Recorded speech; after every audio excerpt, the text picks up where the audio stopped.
you all for coming.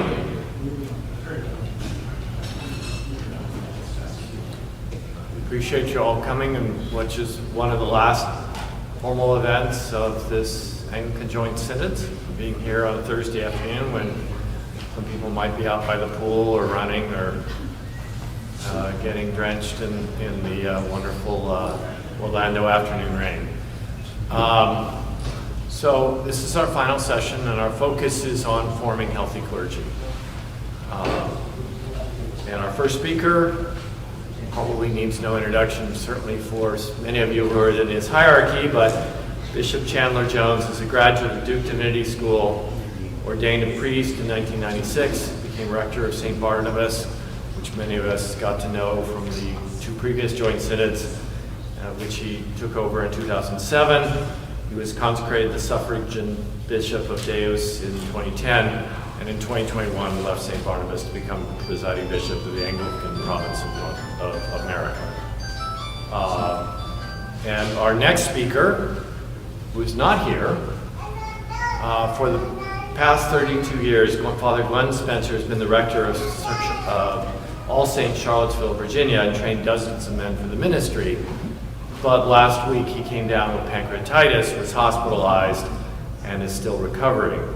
So channeling Father Glenn will be Father Sean McDermott, a graduate from Hillsdale and Trinity School for Ministry, who was ordained a priest and became a curate at All Saints in 2018. So first off, Bishop Chad will be talking about the efforts at the level of the diocese to improve the process of calling and forming men for the clergy, and then Father Sean, channeling Father Spencer, will be talking about specifically what's been done at Charlottesville. And since he went through the process, will also be available to answer questions from his own perspective of having been trained and formed by Father Spencer. So without further ado, thank you. Father Chad. Good afternoon. Good afternoon. Today we offer some ideas that we hope will inspire the rest of the G3. The recent Diocese of the Eastern United States APA experience. The most imperative thing to emphasize is that the cultivation and formation of priests is quintessential to our present and future mission. Without an increase of well-formed and properly qualified priests capable of mission work, the continuing church will not be able to stabilize or advance in any meaningful or substantive way. Faithful, capable priests equal spiritual formation of the faithful, enriching of current congregations, and the extension of our missionary way with church planting of new congregations.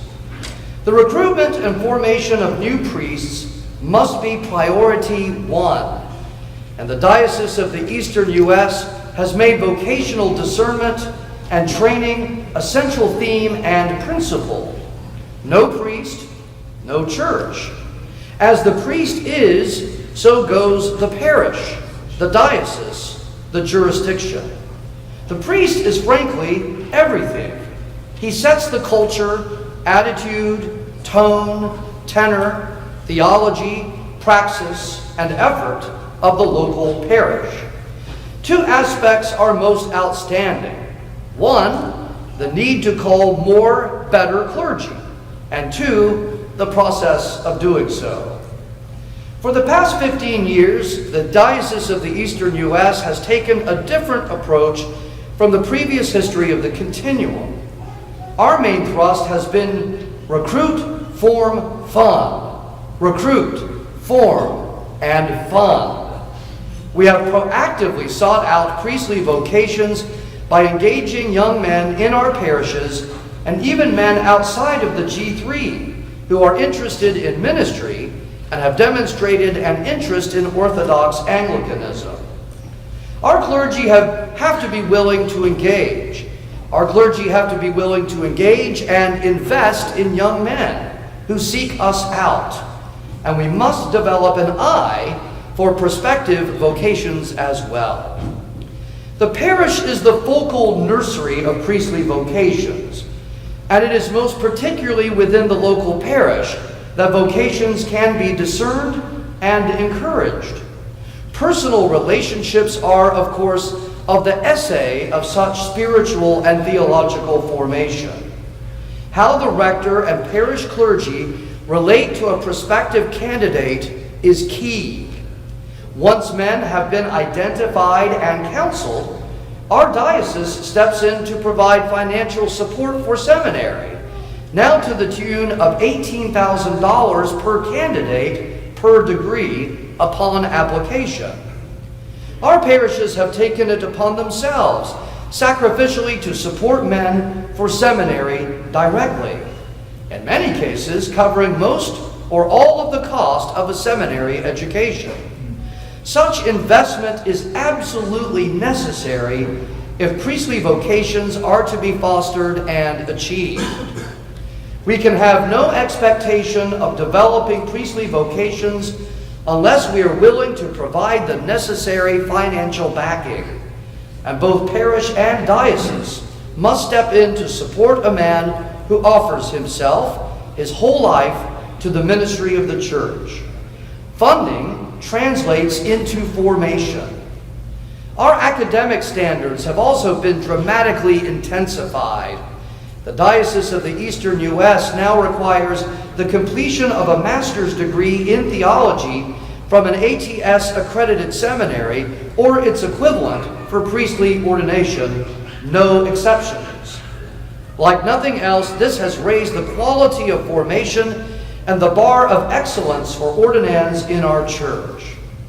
Seminarians preparing for the priesthood are required to enter a 2-year master's level theological degree program or the 3-year Master of Divinity degree program in a conventional, accredited, and duly recognized seminary. It may be residential or more often online.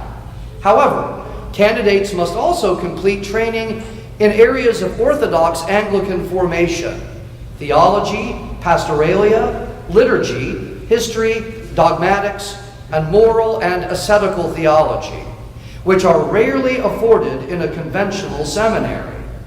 This additional work may be done during the diaconal period under the rector of the parish through focused readings approved by the Board of Examining Chaplains or through an Orthodox seminary setting. The fruit born of this more disciplined approach speaks for itself.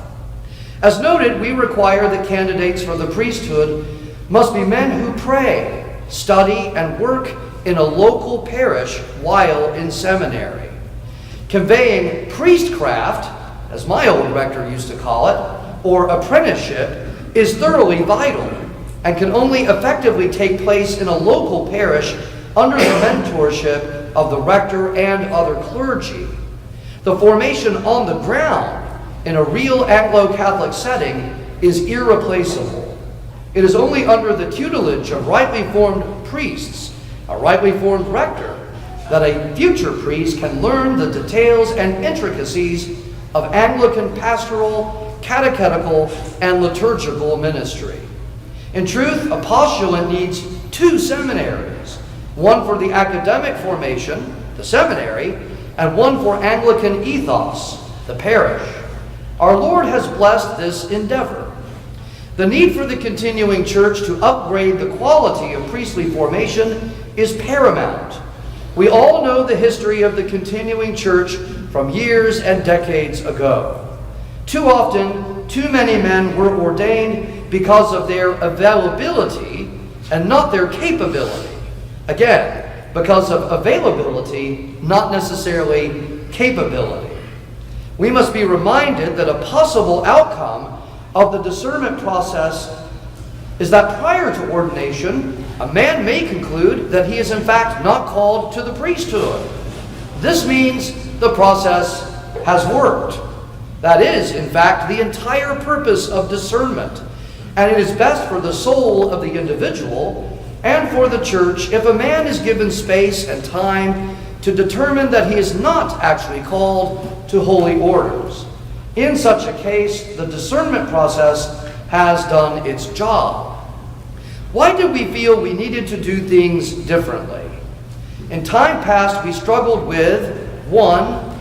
Priests who were not formed and fashioned in our Anglo-Catholic and continuing church tradition, and thus were not entirely committed to the APA and the continuing church in its theological and ecclesiological vision and mission. 2, priests who were ill-equipped to lead, preach, liturgize, teach, and organize, thus placed in an unhappy position, an unhappy situation, a disservice to them and to the churches they attempted to serve. And 3, priests who were unable, through lack of formation, to retain membership and activity in the churches to which they were assigned. The solution, which has been tremendously effective, was to implement the policies articulated above, a new approach. Over the past decade and a half, we have ordained at least 25 priests, many of whom were under the age of 45 when ordained. We even have what I call the millennial movement of priests, because they are all so young. When I was priested at age 25 in 1996, I was the youngest priest in the continuum. It is splendid beyond measure now to be an old man and to see the youth of our clergy. Thank you.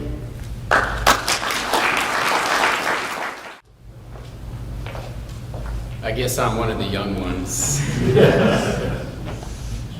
Thank you for having me. Joel, thank you for putting this together too. These sessions actually have been quite wonderful, and I know on Thursday I can't even feel my legs at this point for sitting down so much, and I want to thank you all for still coming and listening. And it is really an honor for me to stand here in front of you, but I really do wish you could have heard from Father Glenn. He is a great mentor, both to me and to many others. And he is at home now, and he is recovering well, but I can confidently say to you all that you should never get pancreatitis to get out of a talk. It is not worth it, and Father Glenn regrets his decision.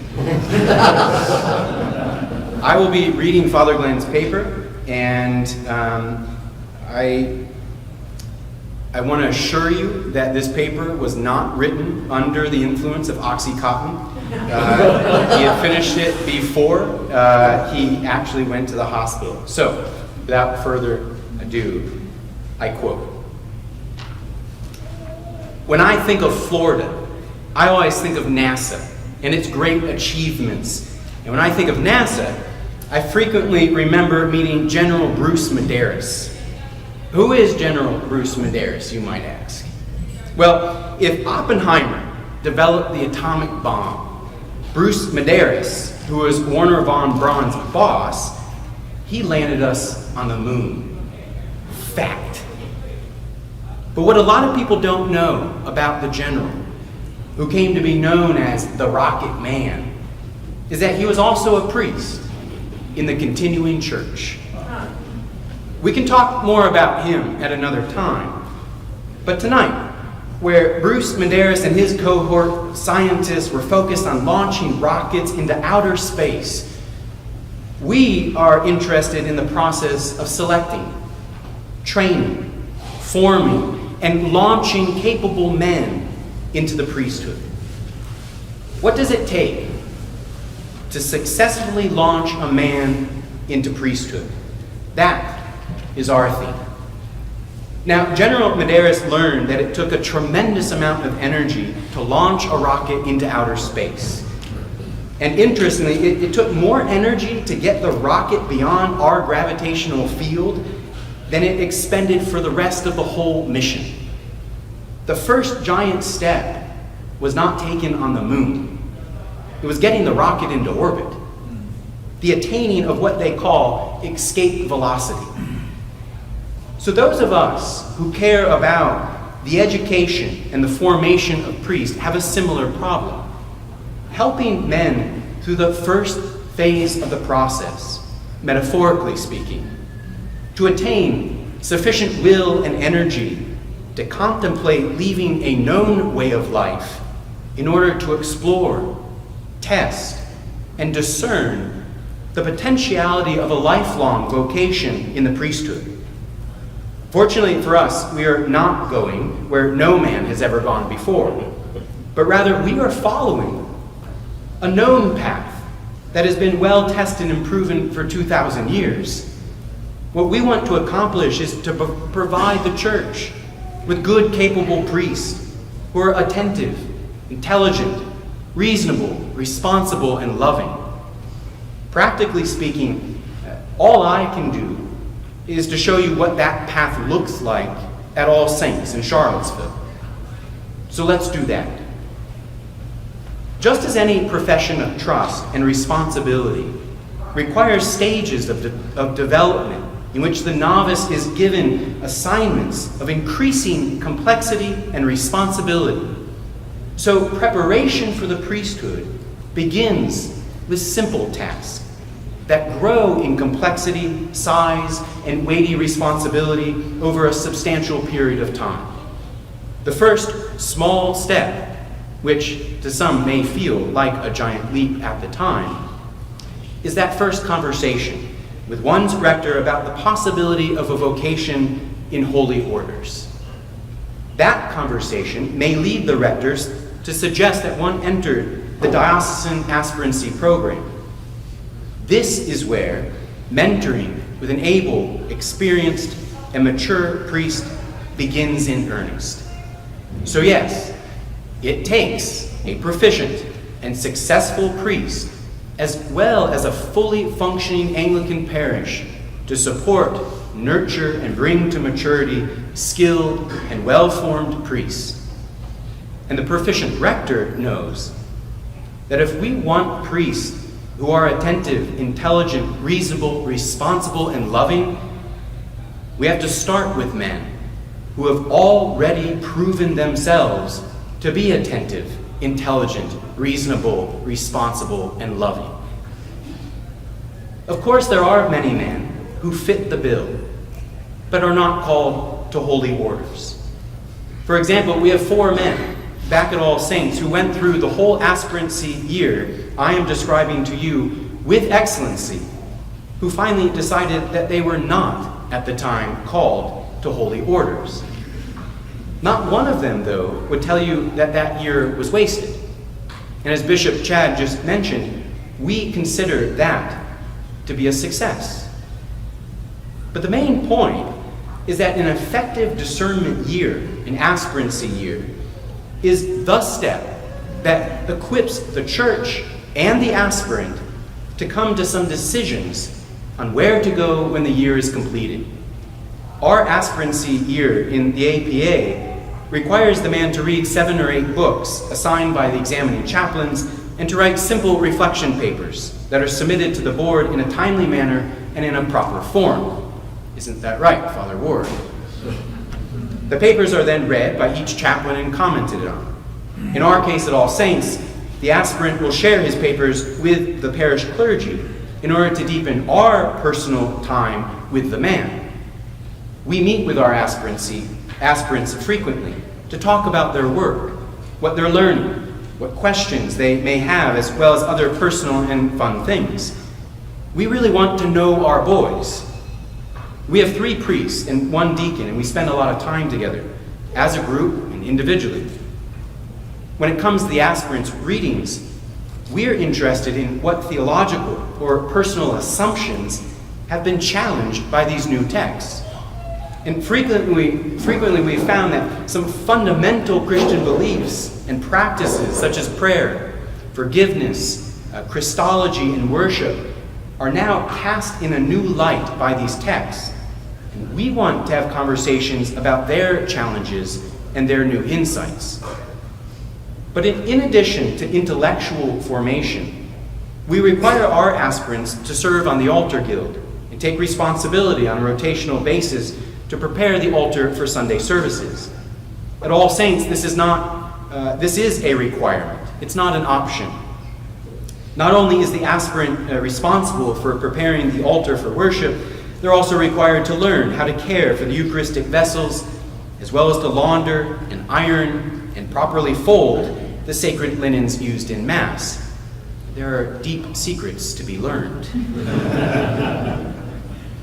This type of service takes the aspirant from the ironing board to the altar. It builds his actual competence. It deepens his personal confidence, and while doing so, his understanding of the Mass blossoms. And he demonstrates to us attentiveness to the task and personal responsibility for getting this necessary work properly completed on time in a cheerful manner. But that's not all. Our aspirants are also required to begin serving at the altar, learning how to efficiently perform the basic tasks carried out by laymen such as the lay reader, acolyte, thurifer, crucifer. He is instructed in the proper use of voice in worship, as well as the importance of posture and movements in the Mass. All of our aspirants are instructed in these jobs, and we encourage them to come in, to practice in the church, to build up their confidence. We want all of our aspirants to feel supported, and so we make time for additional instructions and for personal time with our priests to talk about their feelings, to listen to their questions. And remember, these men already have a lot of responsibility in their lives, in their jobs, in their family, and toward their wife and children. We are looking for men who are already successful, already known to be good men, intentional, and already responsible in their life. This might seem like a lot of tasks for an aspirant to be responsible to perform over one discernment year, but keep in mind the level of energy it takes to achieve what rocket scientists call terminal velocity. And also remember, this isn't rocket science. It's way more important than rocket science. Your priest is the center of the sacramental life of the parish and families. And this is key. The priesthood is not a self-help program of recovery for failures and drifters, and certainly not for grifters. If you want attentive, responsible priests, you have to begin with men who are already attentive and responsible in the here and now. At All Saints, we work with gold. At the end of aspirancy, the chaplains, based on the evidences presented to them, must make an initial judgment concerning the aspirant's maturity. Maturation deals with personal habits, mental stability as perceived by the chaplains, conduct, hygiene, social skills, humor, and his work ethic. The maturing adult already will have a settledness on a variety of fronts, including faith, family, and finances. And if that is lacking, the Board of Examining Chaplains ought to not to move forward with the aspirant. But if the aspirant has demonstrated authenticity, then unless there are grave demonstrable causes, he should be recommended to the bishop ordinary to be enrolled as a postulant. If the bishop chooses to enroll him, then the clock begins to tick on his ordination to the priesthood, which is 5 years. Now I'm going to go through every single one of those years. I'm just kidding. This paper is close to 3/4 finished, so don't worry. The APA requires the postulant possess an earned undergraduate degree, which the bishop mentioned, from an accredited college or university, as well as an earned master level degree in theology from an accredited seminary or divinity school approved by the chaplains. The new postulant should then apply to seminary only in consultation and with the consent of his chaplains and his rector, who will practically continue to be his prime mentor. Over the next 3 years or so, the postulant will take 30-some postgraduate level academic classes. That would be 30-some credits worth of postgraduate level academic classes that are required by our canons. And just like with the first 8 books he read, he continues to share his papers with us, and we will read them. The whole process rolls on, but now with greater complexity and weighted responsibility. In addition to a seminary training, the postulant will continue all the other responsibilities already mentioned above. And once he's made a postulant, more time-consuming duties will be added. He's required to serve on vestry, usually in the role of secretary, in order to gain real experience of vestry meetings, as well as the practical application of Anglican polity and canons by a proficient rector who is leading the monthly meetings. Also, we will begin to teach education classes to adults or our youth. And he's given opportunity to preach as we work with him to develop his homiletic style. A couple years into seminary, once the postulant has satisfied the chaplains that he is prepared to stand for canonical examination, he may apply to be scheduled. And once he is happily ordained as a deacon, our man usually has a semester or possibly 2 left to finish off his master's in theology. Pastoral formation and liturgical formation now move to the foreground for our man. Coursework and practicums in pastoral counseling, meeting management, homiletics, marriage preparation, and marriage counseling are among many other various dimensions the work of parish priests in the Anglican tradition. And though the appropriate coursework is required, it's the practicums, the day in and day out of life within a functioning parish with an efficient Anglican priest that is the sine qua non of Anglican formation. Liturgical formation is acquired partially from coursework in liturgical theology, as well as special knowledge and proficiency in various liturgies of the Book of Common Prayer.